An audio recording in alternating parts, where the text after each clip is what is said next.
Hello mga day, a day in my life as a maputing vlogger of age of 11. Anya pala mga beshi, kakagising ko pa nga lang at hindi namang halatang antok na antok ako. At ayan mga beshi, inayos ko muna ang aking buhok para hindi magulo.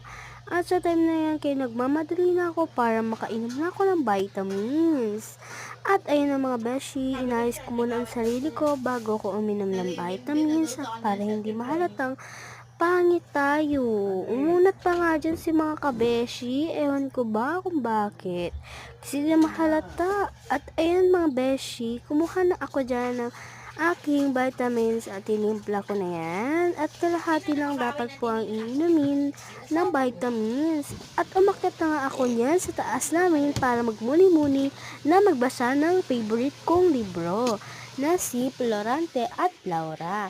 Pabalik-balik nga po ako niyan dahil nga po hinahanap ko ang aking lamesa. Guys, so ngayon is magkaano ko aral. Let's go.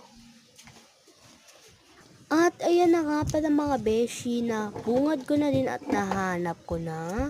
Ayan mga beshi ang aking small table dahil nga po nakatira pa dito yung kuya ko at hindi ko pa naayos yung big table ko. At dyan muna ako magbabasa mga beshi at pagpasensyahan nyo na yung background.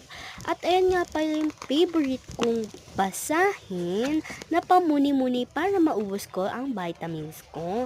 Samahan nyo ako mga beshi kung nagbabasa kayo nito. Comment nyo nga kung anong page nyo na.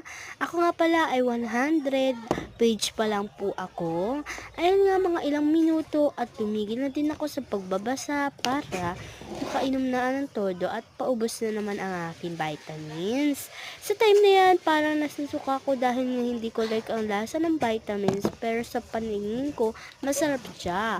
Pero pag tinikman nyo, parang hindi. At yan pala mga beshi, hinanap ko na yung aking electric pan at ayan nga pala yung electric pan na binili sa akin ng mami ko. Yun lang, bye-bye!